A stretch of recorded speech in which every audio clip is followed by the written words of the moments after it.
Welcome to the Happy Homeschooler Podcast, a digital support group for everyone interested in a learning lifestyle. I'm your host, Holly. I'm your co-host, Melody. Well, today we're going to be talking about developing an educational philosophy and developing yourself as a home educator.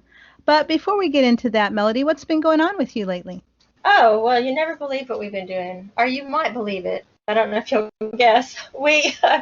A couple of weeks ago, when it might have been longer ago, when the weather was so crazy, we were all hunkered down, we started watching a marathon of Downton Abbey. Oh. And so we just finished up watching our way through one or two, usually an episode every night or so for all 6 seasons. And it was so much fun because, that's 6 years, I think, that it was on. And so the actors got older and there was character development and changes, and it was fun. It was a really fun way to walk through. We'd like to watch that movie now again, but that's what we've been doing for the last however long, couple of months now.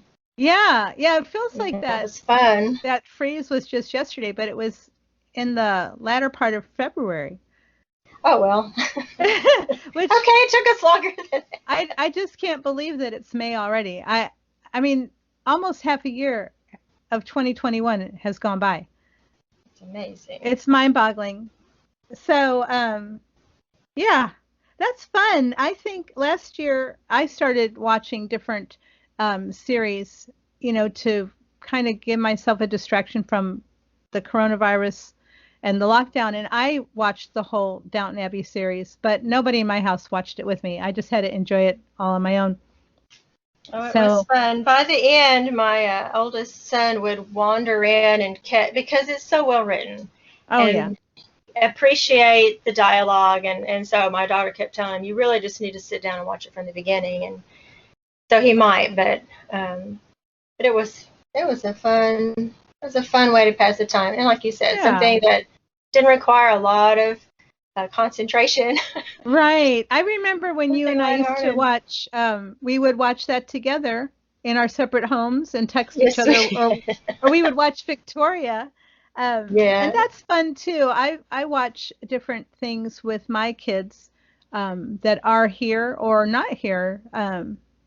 My daughter and I have been watching WandaVision, which we still have yet to finish, and my son and I have been watching The Mandalorian. We did that one too. Yeah, it's hard for me to find time to watch TV. I've been really busy helping take care of my husband, who had a foot surgery, and he's recovering nicely from it, but he's needed a lot of care. And so I've had to add wound dressing to my repertoire, which I don't really enjoy, but he's doing well and making a good recovery. And looking forward to finishing up school. We just started our 31st week of our 36-week school year. So the end is in sight, and both my son and I are really excited about it.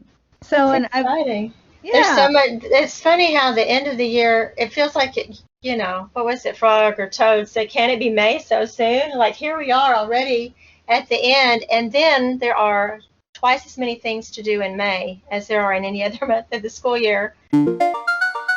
The thing that I was thinking is a lot of people got into homeschooling in the past year due to COVID, and a lot of people got into homeschooling for other reasons, like as a reaction to something. Very few of us, I think, actually start out with the idea that we're going to be home educators. And we don't think of ourselves as teachers. We think of ourselves as, just parents who are teaching our kids.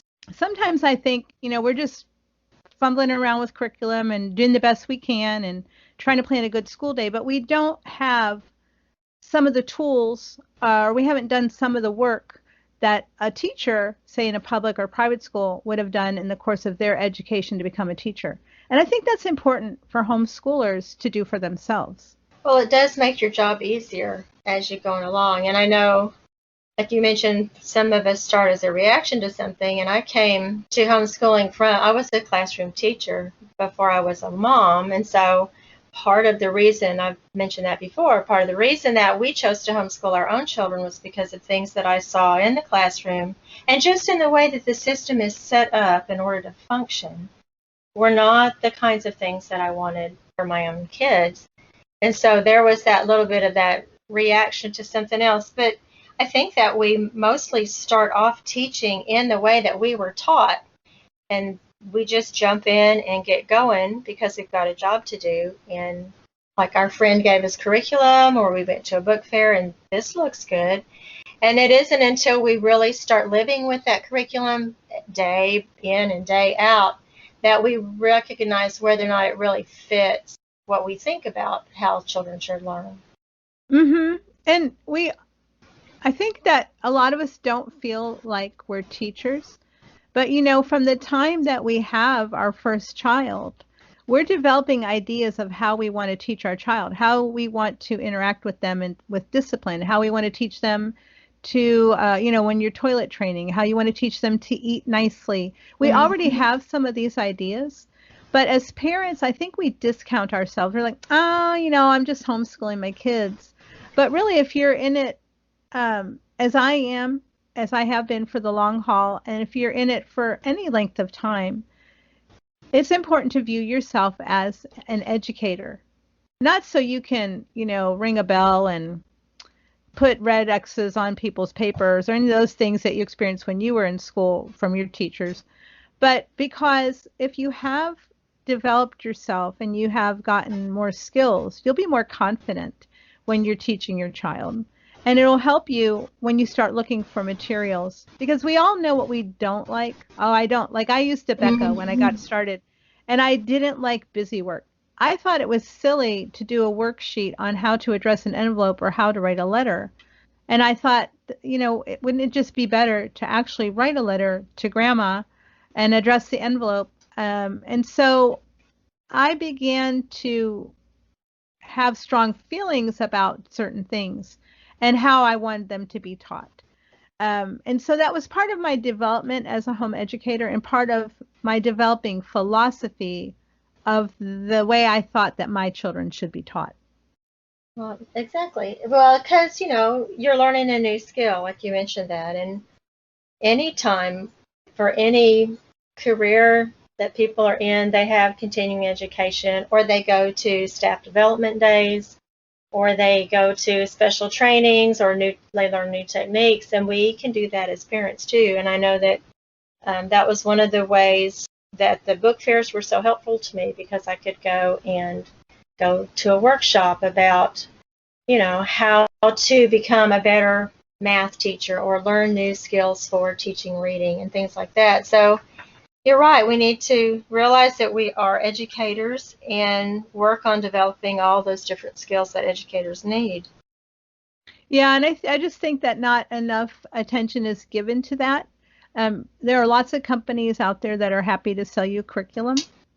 And, that curriculum may or may not fit with your ideas of how you would like to teach your child. And so I think it's really important for homeschoolers to develop that part of their toolkit. Right.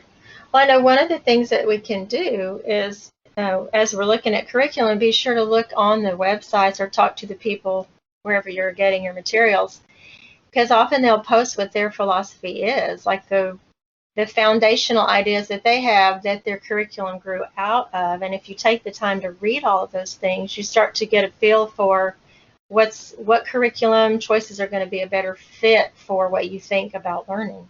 That's true. And oftentimes the ideas that they had in developing their curriculum are educational philosophies that are fairly common. So we've talked in the past about educational approaches, but a deeper dive into that would be educational philosophies. And most of us have heard something like Montessori school or Waldorf school, or you've heard of a classical school. Mm-hmm. And those are, educational philosophies. They're unschooling is an educational philosophy and an approach. So when you're looking at philosophies, there are certain principles that apply, and you can use those philosophies to help you choose your curriculum. So, for example, everybody probably who's been listening knows I'm a Charlotte Mason devotee. And Charlotte Mason, one of the core things is short lessons.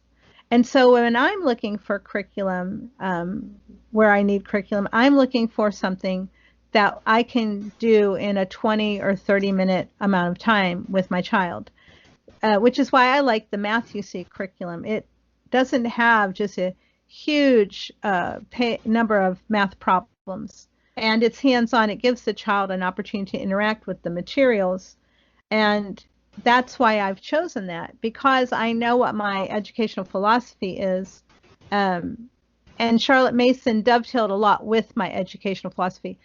I don't do everything in the way that Charlotte Mason has laid it out in her book series. She has a 6-volume book series about education. But I use the principles of the Charlotte Mason education whenever I'm choosing materials. So we don't choose books that are, we don't use very many textbooks at all, because we want books that go into depth and they're written by someone who's passionate about their topic. Mm-hmm. And so when you learn your educational philosophy, that will help you to be able to weed through that curriculum very easily, and it will help you save your precious homeschooling budget dollars. So some of the popular philosophies, like again, we said Montessori. Maria Montessori was the developer of that, and you can find all kinds of books and online resources to learn about Montessori. Another one would be classical, which focuses on like the great ideas, and they want you to go and look at source materials and look at the backstory behind how the ideas developed through time. Mm-hmm. To the ideas, the founding fathers, and how the world got to where it is today. So there's definitely a lot of materials out there that follow a chronological approach, walk through history chronologically, and then you branch off that timeline to look at famous scientists or famous mathematicians or whatever. And so that's another very academic approach. Yes, and one of the people who's written a really definitive volume on the classical approach is Susan Wise Bauer. Her book is called The Well-Trained Mind, and it's very comprehensive. I remember reading it, and I found it very interesting, and I knew that's not what I wanted to do. And she talks about the stages that children go through in their mental development: the grammar stage, the logic stage, and the rhetoric stage. Mm-hmm. And those are 3 stages that kids go through. Right. And it helps. It's part of their brain development. There are other ones, like the whole Great Books video course. Oh, yes. Kind of like that. And you know what? They have a really cool thing now, which is a subscription.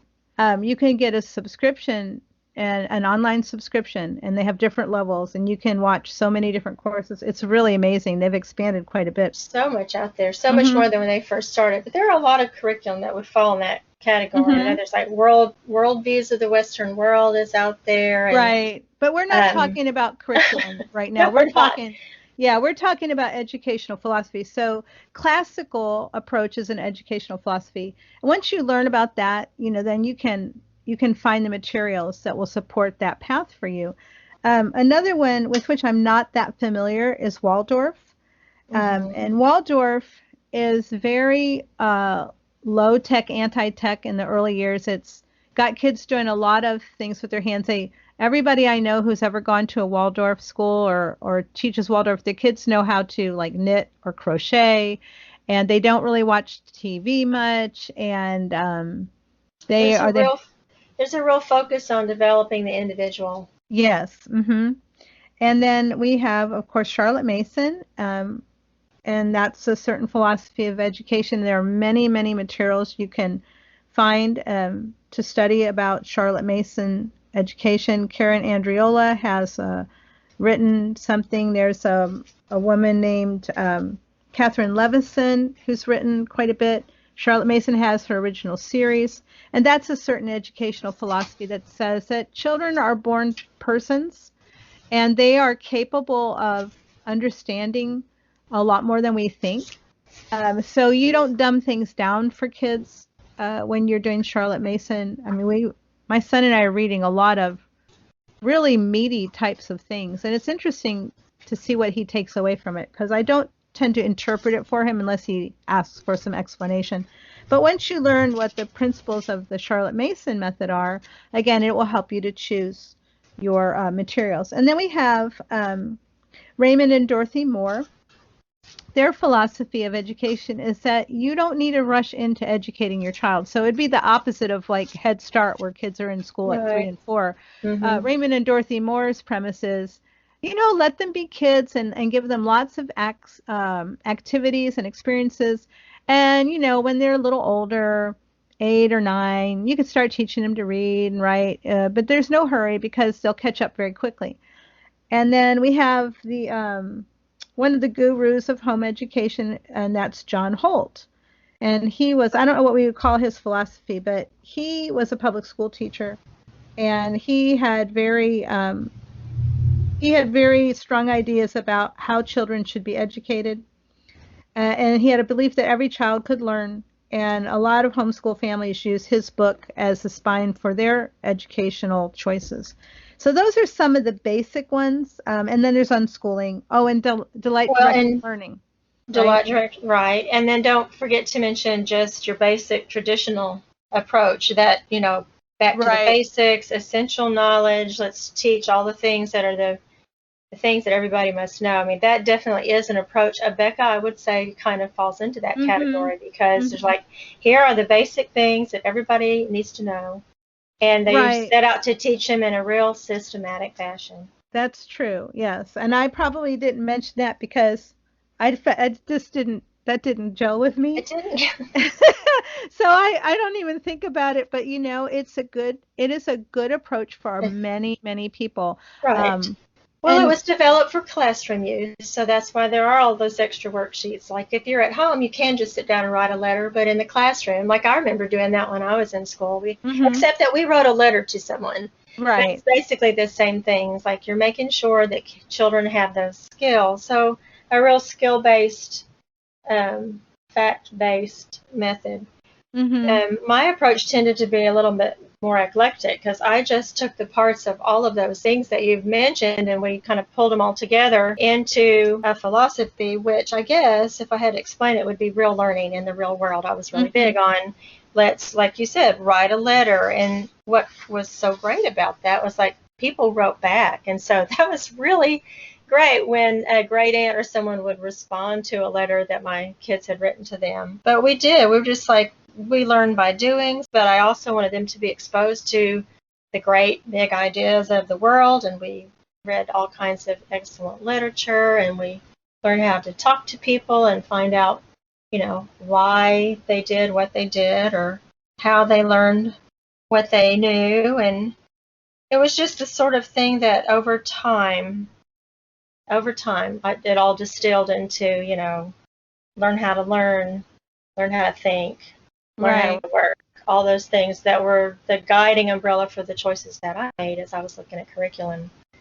Yeah, it certainly doesn't happen overnight, developing yourself as a home educator, because at the beginning, you're just experiencing curriculum and you're experiencing teaching your children, and in the back of your mind is growing some things like, hey, I need this skill, I'm not so good at this, and you go and find that skill. Or, hey, I don't like the way this is teaching this is what I like better, and it all starts to become, you start developing yourself to be able to do the things the way you want to do them with your children, and you start developing strong ideas about how, what kind of things you want that will help you to do that. So I think that we'll go ahead and take our break, and when we come back, we'll talk about the ways that we can grow as home educators. Our podcast today is sponsored by Transcript Maker. It's an online service that allows you to create professional high school transcripts in the comfort of your own home. And today we've been talking about our educational philosophy. Holly, how would you say Transcript Maker ties into that? Well, I have an educational philosophy that says I'm not going to be using Excel. Right. Right, that's why we like Transcript Maker so much, because you don't have to deal with the headache of getting all the numbers pulled together and putting them all in a spreadsheet. Transcript Maker calculates all that for you.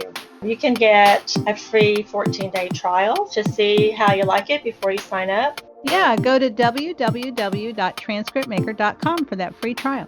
Right, and we also have a discount code if you would like 20% off of your subscription. That is HAPPY, HAPPY, in all caps. And you know what's really great about Transcript Maker? They're not one of those companies who makes you put your payment information in to get the free trial. It's actually absolutely free. Transcript Maker is just a great team of people. Transcript Maker, simply better transcripts. In the first half, we talked about developing yourself as a home educator and educational philosophies. And now we're going to talk more about ways to grow as a home educator. So, Melody, what are some of the things that you have done or you would recommend for people to help them to grow as a home educator? Well, I think in the first half I did mention going to book fairs or seminars, or, I mean, if you don't actually have to get out and go, if there isn't anything available near you, there are things online. Some of the workshops and a lot of the curriculum providers will host a workshop on different aspects of their curriculum because they want you to know what they're about, and it's worth the time. I know as parents we are busy and we don't think we can fit one more thing into our day, but it is worth the time to invest that time in your own development as a teacher, to listen to those or to take notes, or just, you can listen to a podcast when you're driving to the store or wherever. Just to have those ideas to think about and to listen to someone else's experience or their thoughts on something, or maybe they'll share a story and something in there will resonate with you and help you find your way along your, developing your philosophy. But I found it really helpful to go to seminars. I recently listened to some professional development on teaching reading, and I'm not even teaching anybody to read right now, but it's one of those things that was fascinating to find out what the latest research was showing, and it was actually really exciting because it was like, oh, that's the way I was doing it. It's like, oh, isn't yay. that nice validation? So it's like, because intuitively working with children, I knew what was working. It was nice to find out that someone somewhere had done the research that validated all that practical experience that I had with my own children and, with the other kiddos that I've been tutoring. But I think one of the really important things is to, seek out some information, read books at Half Price Books. Every now and then I'll pick up something, a collection of math lessons or big ideas for growing mathematicians, or just those books that are all about how to put theory into practical use. And it's interesting to find out. It seems to always come back really to real life, real learning, like real things that happen in real life. Like you mentioned before, write the letters, bake the muffins, do the measuring, do the actual activities. But as far as development, that's one of the things to do, because in the beginning you need more.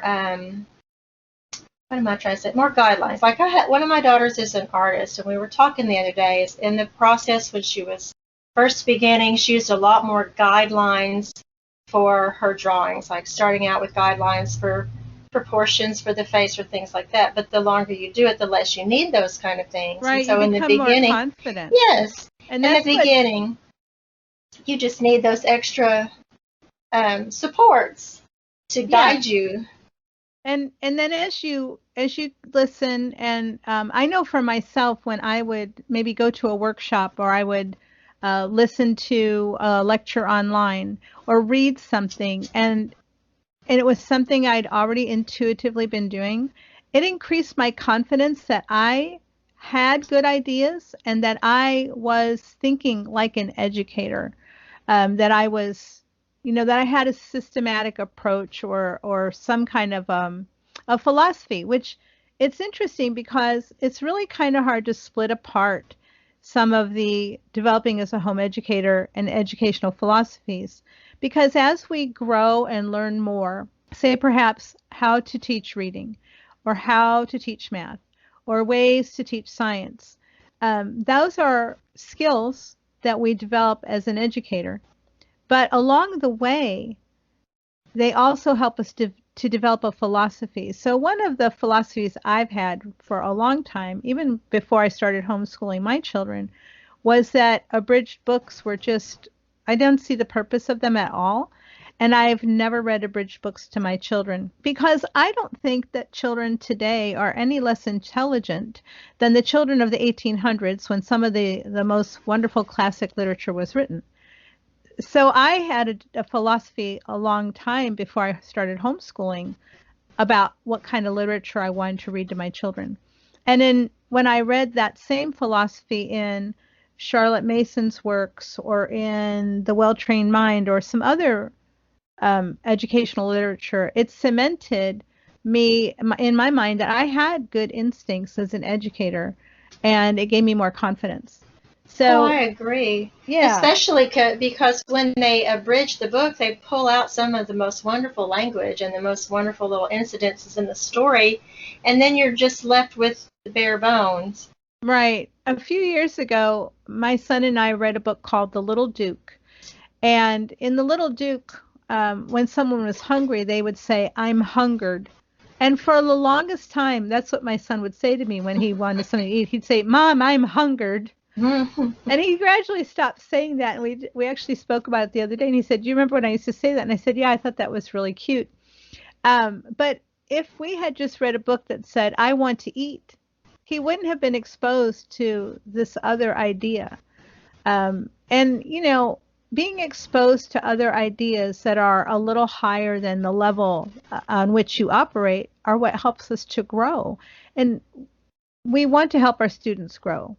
We want to help to eliminate topics for our students. And so in order to do that, we need to have more learning. A number of years ago, I used to write an occasional column for Texas Homeschool Coalition's teacher magazine, which I think is now called the Home Educator, but it was the Review at the time. And one of the articles I wrote was called Summer School for Parents. And it was all about developing yourself during the summer when you don't have to actively teach your kids, like to study art or to work on your own foreign language that you might want to teach your child, or to study more music, so that you had in you a reservoir that you could pour out to your child. And that's what educating yourself is all about. So you have something to pull out and give to your child. Oh, that's a wonderful idea. And, we have a little downtime in the summer usually, because even if we're schooling year round, summer is lighter. Mm-hmm. And so that's when I would read, like the books that I would collect or the things that would be recommended. That would be the time I would have to read those things. Mm-hmm. Or even to do, like, as a teacher, you are also the parent, so you have that hat as well. Mm-hmm.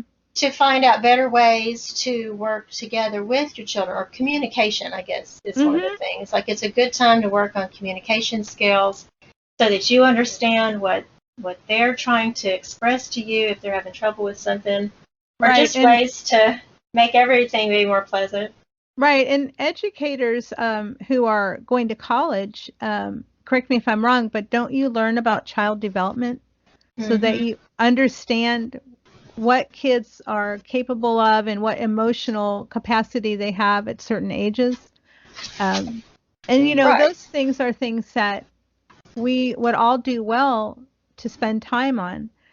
Because, again, that's developing us. It's going to make us better parents. It's going to make us teach our children better. And most parents, most homeschoolers, they get involved at some point in a co-op where they're teaching other people's children.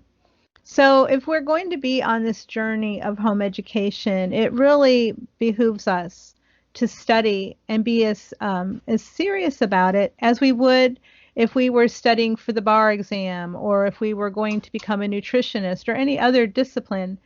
It's only going to improve things for us and for our students. And, again, along the way, you're going to be learning from a lot of this reading that you're doing. You're going to be learning about these educational philosophies.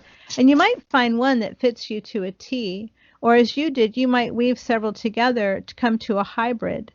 But it's going to be a delightful journey, I think. At least I've enjoyed it. And I still read educational materials. And I've got sitting in front of me about 10 books on Charlotte Mason education. And, I just can't get enough of it because I think it's really awesome. But I also have The Well-Trained Mind, and I have Teach Your Own by John Holt. Yes.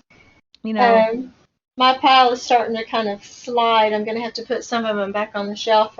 They want this, I just keep dipping into different ones. And every summer I do set forth, like this summer, and read, these certain books. And inevitably I get started on some, and then some, like a need arises for me to do a quick research in some other area. And so, we're learning all the time too, just like our children.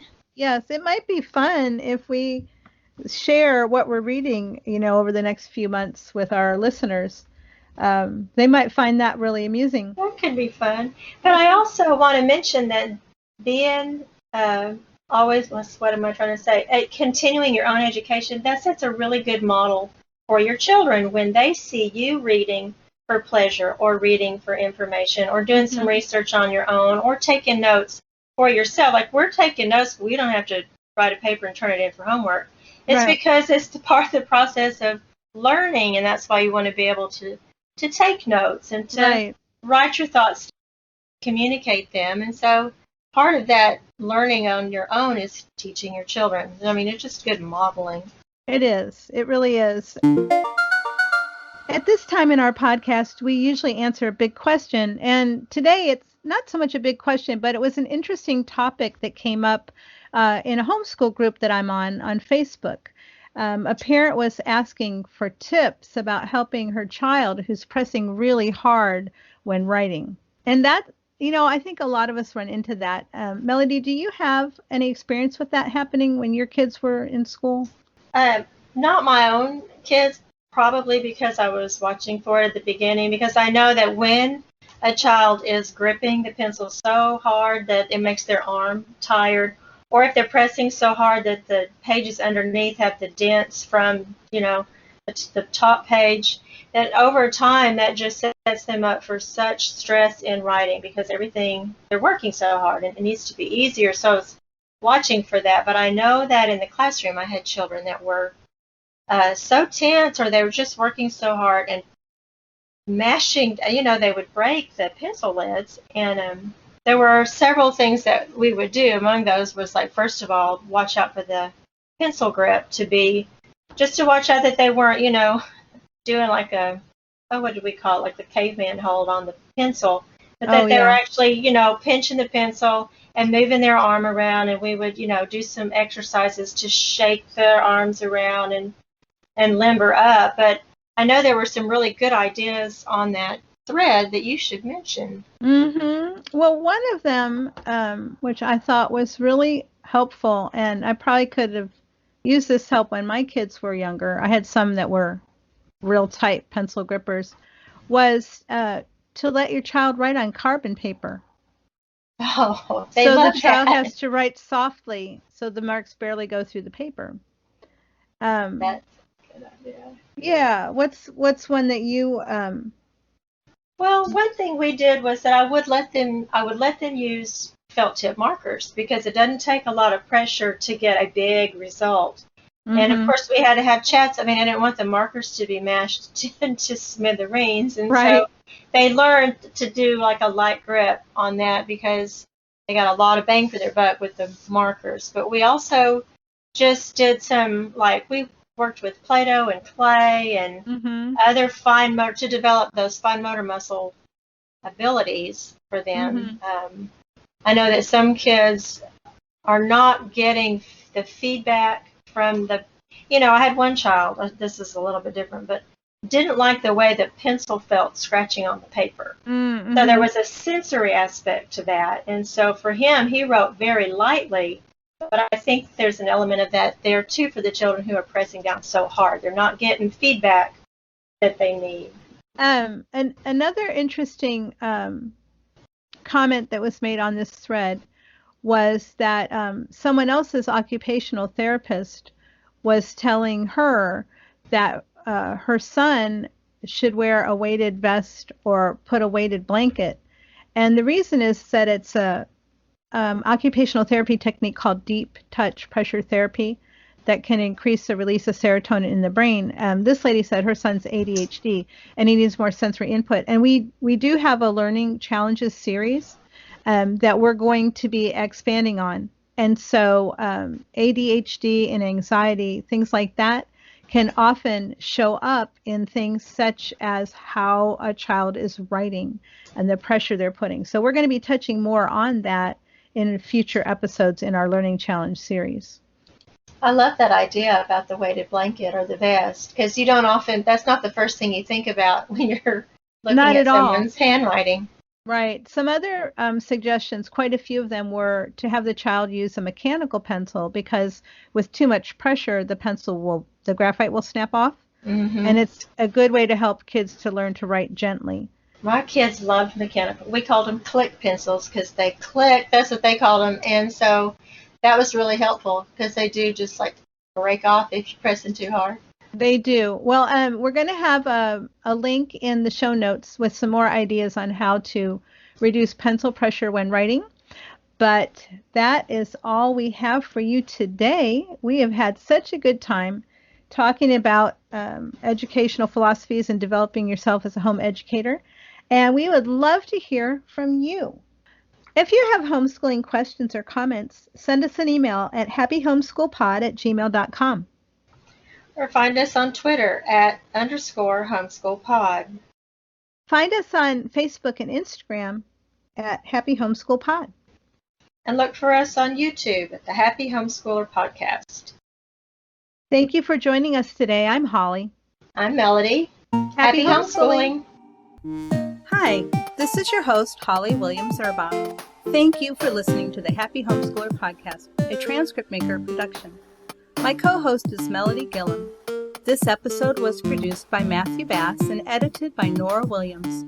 Our graphic design is by Pete Soloway, and our music is by the Great Pangolin. You can find her music on YouTube and Twitter at Kylie Wins. That's Kailey Wins. If you'd like to help our podcast grow, leave us a review on Apple Podcasts, Google Play, or wherever you get your podcasts. Or as always, tell people about us. And Melody's the boss of this episode. Oh, I thought you were. Okay. No, Didn't I do the last one? I'm the boss of this episode.